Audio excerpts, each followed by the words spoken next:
welcome back to this episode of Prophecy for the Last Hour. My name is Liz McGee. I am continuing today to teach on the Tree of Life, really, which is the Tetragrammaton. But last week I taught on Hesed. I hope you've heard this. I hope you can keep listening to these in order. It's very important. This is precept by precept. You have to go in a systematic theological flow with this understanding. So anyways, we are on Gevurah. This is, now let me just say this overarchingly, because this is now where we begin to really go down the rabbit trail. The left side, you're saying God is love. Everybody knows and understands God is love. When it comes down to the judgment of Elohim, the left side, Gevurah, or din, these are the biblical Hebrew words. This is where the Christian mind, theological mindset, and the Jewish mindset really start to diverge. And in my opinion, Christians sort of just drop off the radar. We have lost now this deep level of understanding. All right, so it is my opinion, this is again part of the restoration, because Gevurah again is on the left side, and we're gonna quickly just do a tiny little recap. We're on the left side, we're on the female. There's a lot of understandings that you have to kind of have so that you can just rapidly flow with all the associations and connections and biblical understanding. So Gevurah is on the left, and I'm going to go through some of the major. This is a survey. I mean, this is going to be, I'm probably going to do 2 videos, because there is, again, when we talked about Hesed, there's really 2 aspects. Hesed is the loving kindness, God is love, and then there is the greatness of Elohim. Gedulah, his greatness in Hebrew, and Hesed, his love, but they're really in the same sefer. That's 2 sides. All right, it's the same thing with Gevurah. You have this word din, which is judgment, and then which is totally tied in one of the names. But then you have the other word Gevurah. Din means judgment, and implied in this, it's a courtroom. It's where justice is administered. The Bible talks. This is where the lawsuits happen. This is the judgment seat, the judgment hall. This is where all the judgments, okay, geographically, literally, are going on in this kind of world, Sefiroth, emanative world of Elohim. It's called judgment. Din.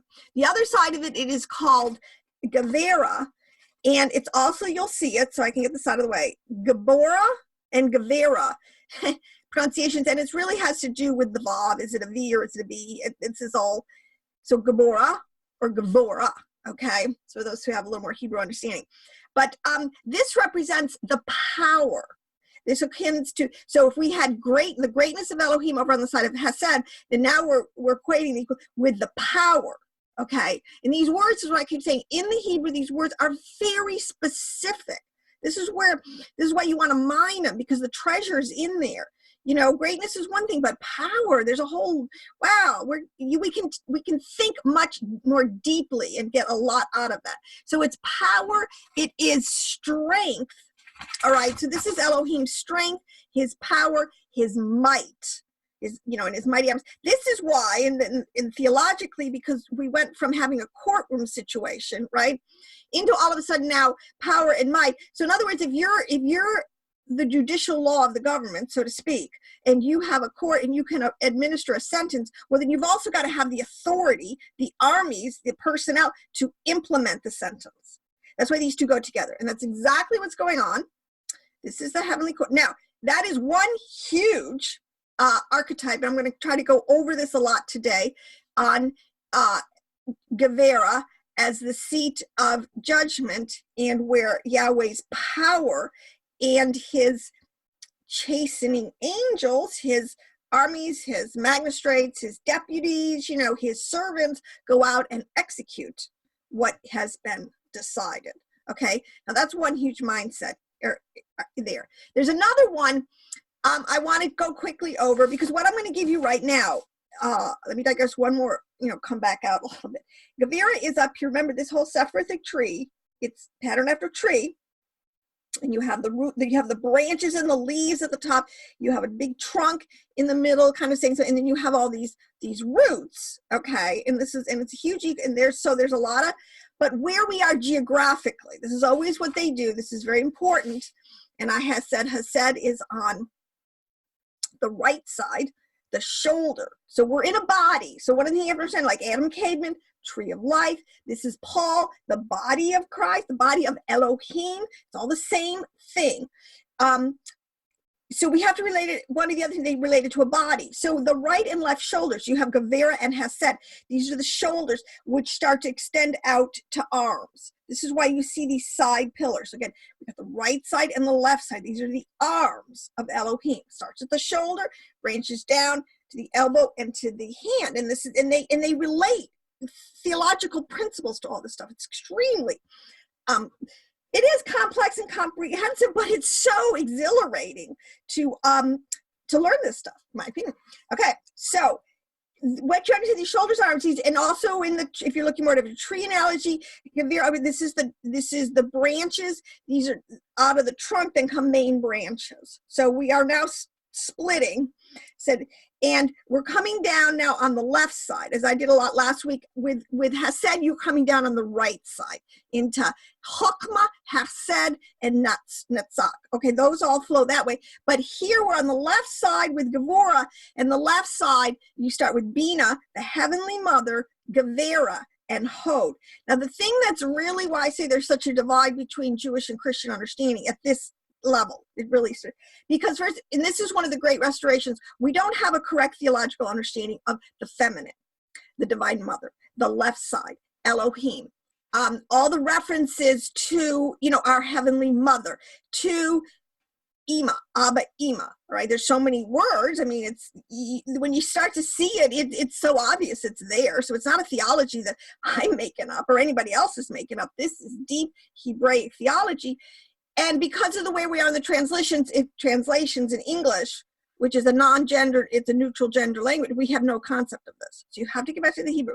So it's on the left side, which means it's a feminine, it's in the court, it's under the jurisdiction of Elohim, which is the word Elohim. And these things are, when you're talking in the Godhead, I'm trying to not, you know, try to be linear, but you have to understand, we are in the Godhead. Another word for the tree of life is this is the Godhead, all right? This is not a God, smaller g. This is not talking about demigods or angels. This is a holy place.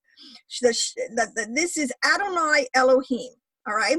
So when you're talking that way, Elohim is just the plural with the I am at the end of Eloah, which is the left side name of Elohim in the singular. But if you pluralize it, and the reason it's plural, again, is because in the Godhead, the whole concept of it is you are talking pluralistically, theologically about all of the different attributes, you know, ways you can talk about Elohim. It's too vast. There are definitely, and this is the beginning now where we see the left hand and the right hand of Elohim in the scriptures.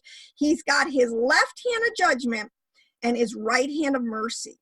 And it's all executed, and then it's the middle pillar that is sort of weighing everything in the balance. And in this place in Gevurah, heavenly courtroom, we are having a judgment rendered. Now this is all very flowery, anthropomorphic, kind of allegorical language to express something that is really happening in real time,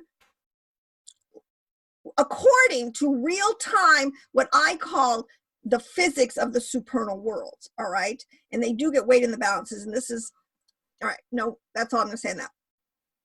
So we have the concept, and this is in the north. All right, because if we can get this one, a couple of these code words, understandings, we can straighten up so much bad theology so quickly.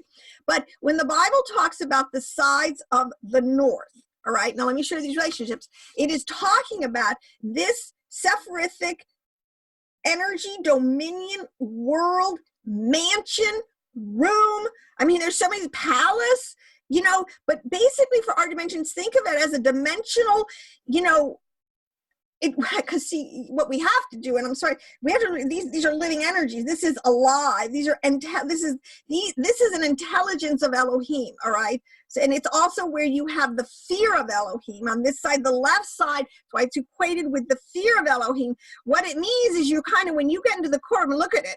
Anybody who gets pulled in front of a magistrate and you know you've done something wrong, and you know this magistrate has power to throw you behind bars, there's a certain amount of fear. You go in with a certain amount of respect, certain amount of you kind of lower yourself, okay? You humble yourself. That's why it says, humility and the fear of the Lord go hand in hand, all right? You don't mess around. You don't just assume that God's going to always overlook all your sins, never bring you into chastisement, which is sort of the Christian mindset. It's free, they think it's just free grace, and okay. So Gevurah. So the sides of the north. This word, this 3 letters, words, sides of the north, is used 153 times in our text. But what we don't understand is coded into there are the 4 worlds. So so what you can do is take the 4th world, the highest world, which is where Gevurah is, and you can understand so much about it when use the words and relate it to the 4th. Because let me just tell you, another code word, how they kind of always systematically code this stuff. One of its images, theologically, is the brazen altar, right? So the brazen altar is equated to the Gevurah, and that's where they sacrifice the meat. And there's so much there. This is why it's so deep. But it is on the north side. There's so many verses, and I will pull these out and put them in the video, sides of the north, where you could go on and look at some of these places. Isaiah 41:25, Isaiah 43:6, Jeremiah 1:4, and you can see how these prophets, and do this study and see how they are talking about this, that this is a place of judgment, all right? Judgment comes from the north, okay? That's a very but so what are they talking about? The north, they're talking about Gevurah, from this place of the judgment hall. This is where judgment comes, right? Judgment hall. You go to the courtroom to get the render judgment, and then you see what happens after that. Okay, so this is, it's all a perfectly logical, reasoned system. And when you read in Isaiah and Jeremiah, they are definitely not talking about a place on the earth. Okay, and this is when we can understand the sides of the north is a spiritual dimension where, again, hordes can come from to chastise, punish, bring wrath, and this is, a lot of this is why when people don't understand this relationship of the right side and the left side, okay, they start calling, the God of the Old Testament this genocidal, wacko God, because they don't understand this relationship between mercy and judgment, and when there is a judgment rendered, all right? Now, let me give you a key verse. Let's just go to Genesis 31:42. This is between Laban and Jacob, and they're having this big discussion, and they're setting up a pillar, a memorial, which is really what it is. It's a testament to the judgment that they decided between each of themselves. They agreed to this, that one will not harm the other side and the other side will not harm the other side. We'll have a truce. And they put up a memorial pillar. And that is the whole concept of a treaty or something is done in a judgment. That's all tied in together with that type of stuff. So in 42 it says, if the God of my father, the God of Abraham, now, and this is, and the fear of Isaac, and what you understand in the code words, this is talking about Gevurah and Hesed. The God of Abraham, this is because Abraham is tied in with Hesed. The fear of Isaac, Isaac is tied in. Another code word for Gevurah is Isaac, all right? And our patriarchs, Abraham, Isaac, and Jacob. The patriarchal, deeper mystery level of understanding of those archetypes, okay, is very important here, because this is what they're doing. So it's Hesed and Gevurah, had not been with me, you would have surely been sent away empty-handed. But, and the word in the Hebrew is Elohim, but Elohim, the left side from Bina, this is the left side, manifestation of Yahweh Elohim. That's why it's called Yahweh Elohim, the right side and the left side. God has seen my hardship and the toil of my hands, and last night he rebuked you. Now this is a drama, this is a courtroom drama going on. They're trying to figure it out. But the point is I want to make here, they didn't decide this. They acknowledged that Elohim had judged and had rebuked you, had sent a sentence to kind of mitigate this thing. So it's very much there in the text. You don't really have to dig too deep, but you do just have to kind of get this understanding so that you can see it when you see it. So judgment comes from the north. This is real critical because a lot of times people in the prophecy care, the end times prophecy camp want to like make it Russia. You know, it's always Russia. See, this is the lower level understanding. It gets us in trouble. No, and I'll tell you another reason why it isn't Russia, because at this level, when you're up here, when you're talking about Hesed and Gevurah and Tiferet, see, this is the middle pillar. Tiferet is Mashiach, and Mashiach is the peace, is the balancer between, praise Elohim, there's always mercy with justice. That's what he's saying. Look, when you administer judgment, you've got to bring mercy along. That's the God way to do things, all right? That's the middle pillar. But too often in the Bible, and this is the part of the story, and this is the next place I have to go, when we understand this Sefiroth realm, which this is where evil is housed. So there's a battle going on here is where it originates between good and evil. All right? This is the most important understanding. And what happens is a lot of times what the story the Bible started telling us is that there were demonic hordes under Samael. What do you want to call it? Samael, okay, who went out and administered wrathful judgment that had no mercy. All right, so that is what's going on, part of the story. All right, so we have to get to these archetypal understanding so we can apply things accurately.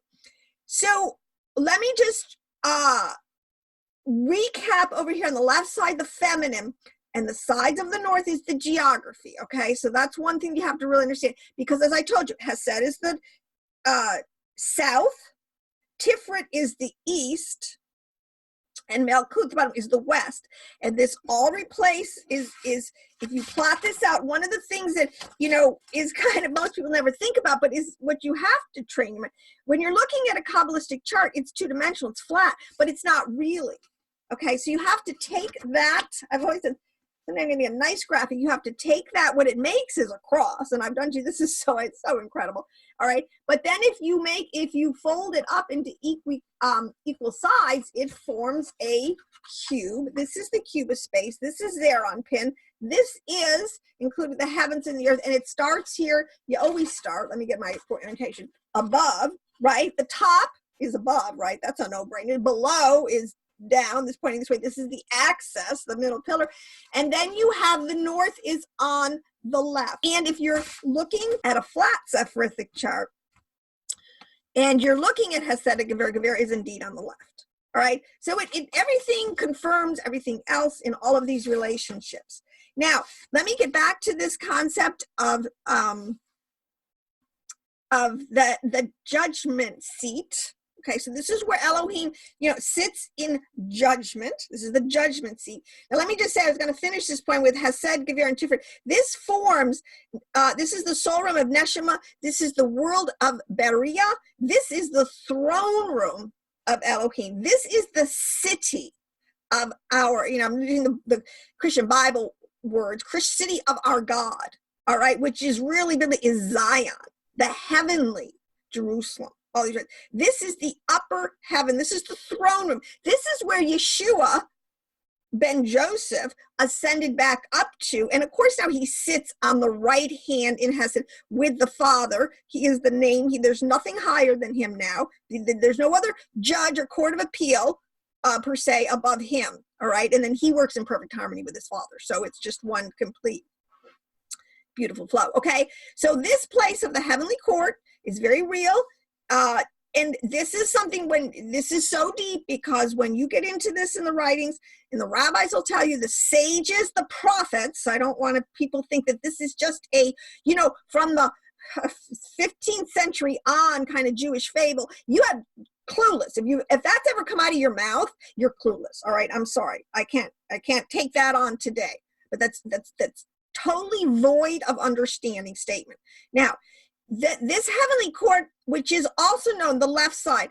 Now, this is again, let me say this again, because if we can get a couple of these basic archetypal things right, Elohim, the left side, the feminine aspect of God, and the male and the female, as I'm saying, dualism. The main thing you have to understand, so that we can free ourselves from bad stereotypes, bad archetypes.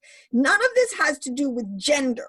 Like, I'm a woman, so somehow I'm, I'm deficient. I have negativity. I'm the problem.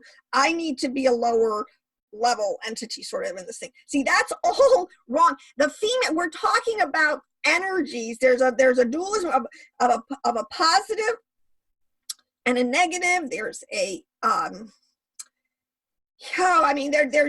there's the flow, and there's the receiver. There's the X's, no, the positive and the negative. It's just a system, all right? And we all have, every single human being, man or woman, has this system. We have a left brain and a right brain. We have things that function on one side or the other, and it's all absolutely coded correctly. See, this is what's so interesting. So when we're talking about the left side and the right side in judgment, this is why you have to be very careful when you read some of these, like, statements in the Talmud or in the Zohar, where if you just take on the little level, it's bizarre. You can't, because it's not meant to be that way. All right. You do violence, is what they're saying to the text. You really do. And it can ultimately end up in tremendous violence and bloodshed. Think about the gender wars, and think about oh my gosh. Anyways, now, the other thing that I got to say about Gevurah, where a lot of Christians just can't go there because they don't have this depth of understanding, the role of the adversary, the prosecutor, Samael, all right, and so Satan, the Nachash, a lot of these code words, it's also code, this is, so if you're talking in individuals, like you're talking about like Samuel, the angel of death, the Nachash, if you're talking about, it's essence, all right? What its nature, you're talking about is the negative side, it's the left side, it's always referred to as the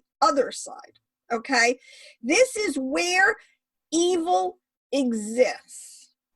Now, if you read in Isaiah, and you read the verse where he says he created evil, that's exactly a true statement. And we don't need to freak out, because actually, Beria, like I said, Tiferet, has said, and Gavurah represent the level of Beria that is known in the world of creation. So there's nothing he did. He created, he made a place. This is what is said, and this is so deep, so I can only touch on this. He made a place where evil could exist, and evil exists in a place where there is choice. See, this is the realm, this is where the whole beginning of the concept of good and evil and of choice and comes in, all right? And this little rabbit trail can go really, really deep. But the important thing is to understand, takeaway, is that Yahweh created a space where evil existed and had free will, and we could engage in it, because the part of the whole concept that sometimes we lose sight of is this is also talking about, because Gevurah on the left side, this is talking about what the Jews term is the evil inclination. Paul refers to it as the carnal man, and he says, the things that, this is where we always get the impulses from it to do wrong. All right, this is, and there are real dimensions and entities and energies that emanate from this place that affect us, mentally. So, in Gevurah, that's what that energy, that evil, demonic, and it will put images in your mind. And I'm telling you what, if you click the bait, like just think of pornography, and it comes on your, if you click on it, okay, you always have to be on your guard. This is not, so anyways, all of this is sort of tied into this concept. And I don't want to, okay, but Samuel, is the adversary. This is the place that Satan can have access to. He goes up to the judgment hall where he can. He's been kicked out of the high heavens, and I don't think he's welcome on the right side anymore, okay? But he can go to the throne, and we know this from Job. That's where he went, all right? This is where this whole little discussion in Job happened between the sons of Elohim, the sons of God, the angels, and, and who? Michael. This is where Michael, now this concept, Michael, who is the defender of Israel, comes from. He comes from Tiferet. He is our, like the judge for the righteous or the judge for the other side. He's the one who will bring the mercy and compassion, who will look at the thing really and truly, and praise Elohim for this, okay? Because you don't want to be thrown at the mercy and at the hands of these left-hand chastening entities, believe me. All right, but this is where Michael comes in and takes his seat in the heavenly courtroom, and he is the defender of Israel. And this is part of all wrapped up into this understanding, this theological principles, these correctly. It all happens in the judgment hall, which is in, it's a place in the city of Elohim, all right? It's a place in Zion, okay? This is important to understand. Now, another way that, all right, I'm just going to quickly go through and touch on a couple more understandings, all right? Well, before I leave the sides of the north, let me just check my notes, okay? Understanding the heavenly courtroom, that's in the north, and the north is also a word, if you look in your Strongs, or look at anybody, it's not only is it geographically the word for north, okay? It is also associated with, it translates with darkness and with gloom and gloomy clouds, and that's perfectly accurate. And Enoch does this a lot, and this is what they're doing. On the left side, you will always have the clouds, they'll be stormy, they'll be dark, they'll be gloomy. This is the lower Sephiroth negative energies that are always trying to cloud God out. You just make it very difficult. It's a place of dimness, obscureness, and it's all because of the negative energies that are there and try and have access, all right? And like and this is what the angels are, they're witnesses in the courtroom. They can come and testify, I saw, she did that, I saw her doing that, nobody saw, but we saw before Elohim, it's crazy. But, so that's why, and it's all true. So you can check my research. There's nothing, it all flows. It always fits. Now, a couple other things with this, it's, the sides of the north, if you look at Psalm 48:2, it is beautiful in its loftiness. Okay, great is Adonai and most worthy of praise in the city of our God. Now I'm telling you, God, city of our God. So we are up here. This is where we are in Hesed Gevurah. We are in the world of Neshama B'Bria. This is the throne room of Elohim. That's exactly what it says. All right, the city of our God, His holy mountain. All right, so this kind of Tiferet is like the highest. This is the holy mountain, all right? Because that's where he would sit. Now, when he's going to render judgment, he goes over to Gevurah. When he's, out walking and he has mercy, he's like over in Hesed. Okay, okay. All right. Great is Adonai, most worthy of praise in the city of our Elohim. So it's the word Elohim again. So we're connected up here with Gevurah, which is tracking down from Bina, and Bina means Elohim. Okay, in the city of our God, His holy mountain, it is beautiful in its loftiness and the joy of the whole earth. Now that's another code way to understand that's Tiferet, because Tiferet, one of the code words for Tiferet when we get there, is beauty of Israel.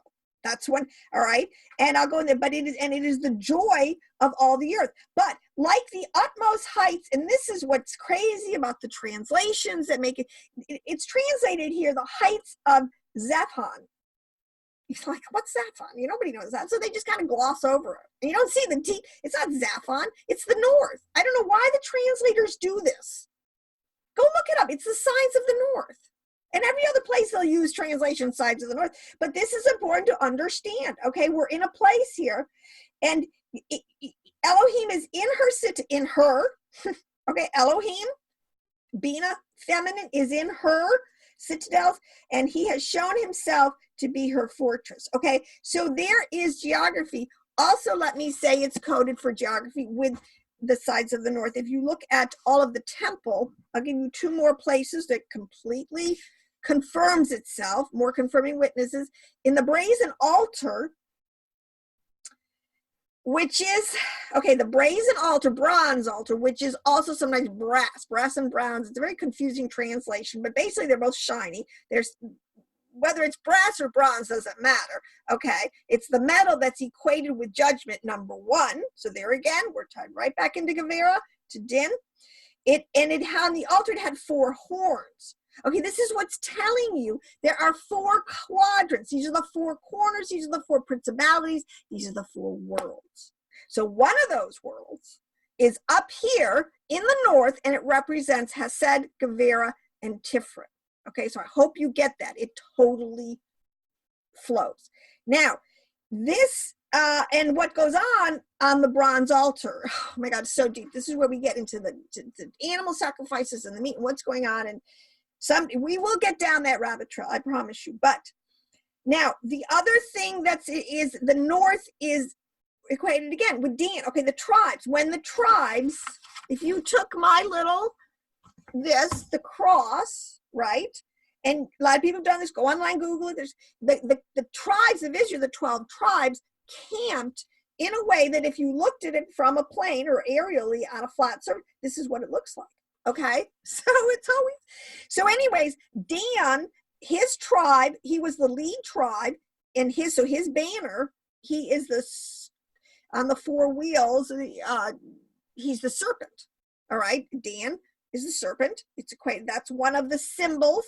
Okay, he was camped in the north and on the side of the tabernacle. Okay, so it fits, and he is his way. But see, what you understand, this is also indicative of, at this level, when we are in this world of the city of Elohim, you are also in the heavenly realm, and this is where the sun, moon, and stars are. So this is why this is equated with the Mazarah.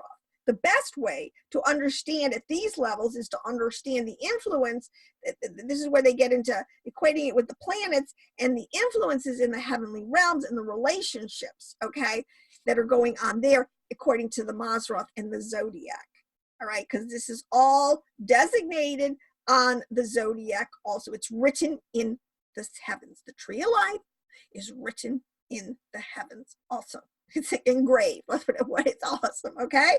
So this is the serpent. That's why Dan is called a serpent in the way. That's his, in the way, in the path of in the Gilgal, in the cycle of things. That's where he is. He's in the north, and that north is coded also with the serpent. So it all fits. It takes, all right? Now, when we get into, I'm going to end with this one, okay?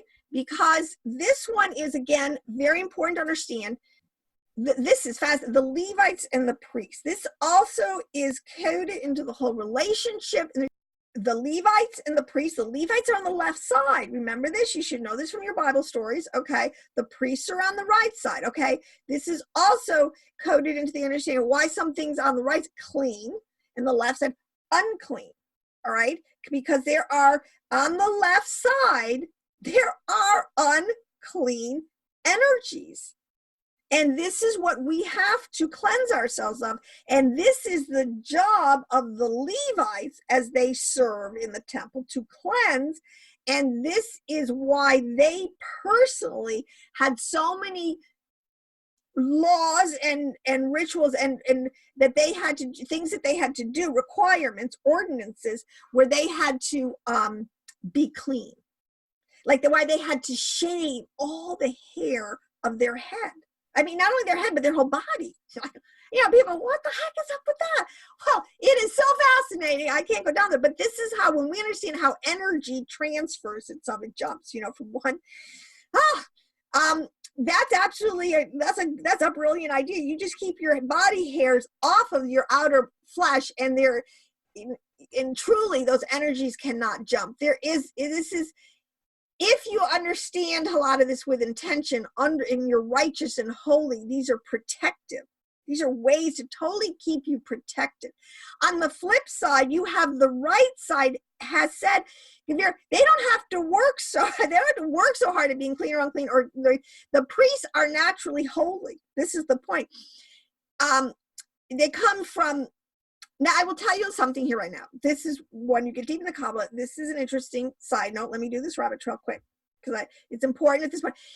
Not all the rabbis agree. All right, when you read, like if you read a deep book like the Sefirot or a lot of Kabbalists, they don't always totally agree on the imagery and the flow.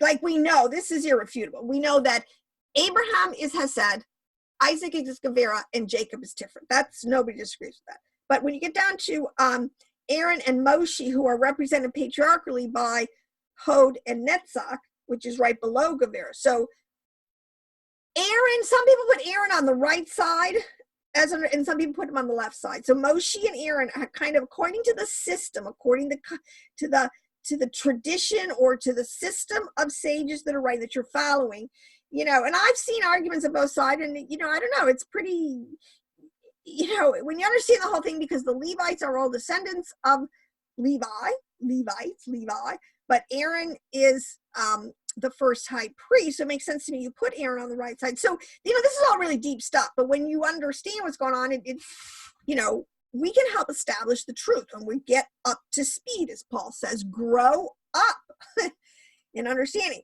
So what I want to say is the Levites and the priests, but we do know, see, and then it gets, we do know in the Bible from the story where Yahweh told them to, all the tribes, 12 tribes with Joshua at one point, you know, before they're going to go into the land, they're to go to these two big mountains, and the priests are on the right side, the Levites are on the left side, and they're both to shout from their perspective the blessings from the priest's mouth and the curses from the Levites' mouth of what Yahweh is saying. Like he said, you know, the blessings and the curses. This is what's going to happen. And you know what? This is like him reading out, okay, you want to know the law? This is the courtroom. This is what they're going to go by.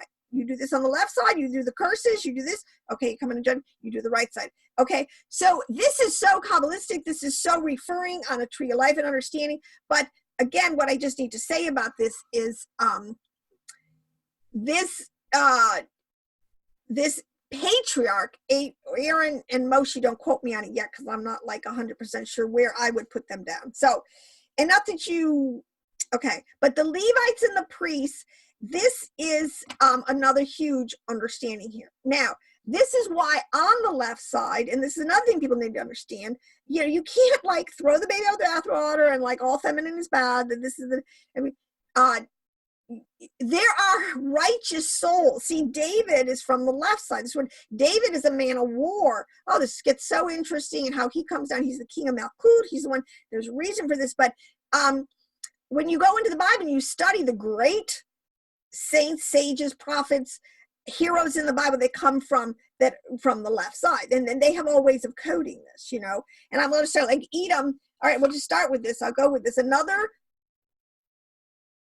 code theology where words are used in code to express this exact same thing is how you would use the words Esau, Edom, and Seir.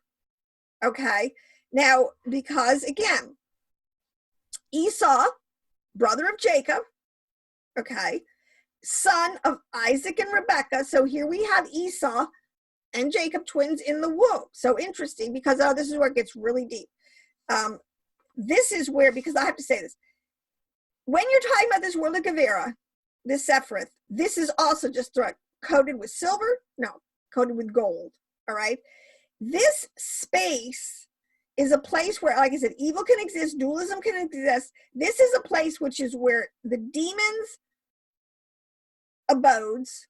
This is where the sides of the north, this is where the depths of the darkness in the negative side of Elohim originate. This is their dwelling places, okay? And in Hebrew Kabbalistic understanding, it is called the Sitra Arka, which, hey, start to research it. I can't get, you know, and the concept of the Klippoth. There's very Hebrew words, and I've sort of touched on them. This way I understand. There is so there is a reverse, that's why I shared a reverse tree full of evil. This is, and coding with the knowledge of the tree of good and evil, where these negative energies live and reproduce and, you know, emanate from, okay? So there's a whole ton that's going on in that understanding. This is why these are also called in here, the left side, they're called deficient lights, all right? Because, again, if you're in the Godhead, if you're in Gevurah, if you're still on the Levite, you know, and understanding the good side, it's not that the whole thing isn't bad. It's just that there is an element of evil there. So, but for the gold that's there, which you have to mine for, which really, when you see it in all that darkness, really shines, and that's what you want. Those are the righteous souls, okay? But the other souls that are not going to emanate any light they're rejected. They're called the cut off branches. They're thrown down into the fire, and they're burned. And those are souls that are just cut off. Okay, so they're tracking in all of this way with very specific theologies that always come through. Esau, Edom, and Seir. Yeah, so Esau was the son of Isaac and Rebekah, right? His story is he could have been the firstborn. He should have, because he was out first, but there's a whole lot of going on in there where, kind of usurped the position of getting out first, because has said get out first. Okay. Well, all right, hold that. But Edom is the place he resided. That's where Esau went. Esau married a Hittite. This is which grieved his mother and father tremendously. And this is important. He intermixed his seed with the other side, with the left side, the Hittites. Anything with an ite ending, that's a whole serpent seed. That's a whole understanding that that's mixed seed. Okay, and that was a real big no-no, which totally, so he went and lived with this groupings, these peoples in Edom, and its capital was Seir. All right, and so Mount Seir is always equated with Esau, Edom, and Seir. Now, just as a note, they do think today, when I went on, that Petra is possibly Mount Seir, or where the capital, or where this area was. So that's a very interesting, but that's a sidetrack. But the point is, this is, when I get onto unpacking Esau, Edom, and Seir in this concept, also let me say from Seir, again, you get the idiot later on, go 1,000 years into and you have what's called the Idumeans. Edom. There's probably Idumeans living there, which is a mixture of Edomites and Jews that had mixed their seed. And this is where the Herod line that comes in, this usurping line that at the time of Yeshua, and there, that whole story unfolds with those players. But this is what I'm saying, these bloodlines, these people, they all track. So that's a very important thing, again, to understand. So on that note, I'm going to end. I'm going to come back. We're going to unpack a little more next time, the Sitra Arka, and the idea of the Clippeth, this idea of the implication, that how this left side exists. And I think we're going to grow up into Christ a little more understanding. So on that note, shalom and blessings, and I will see you again.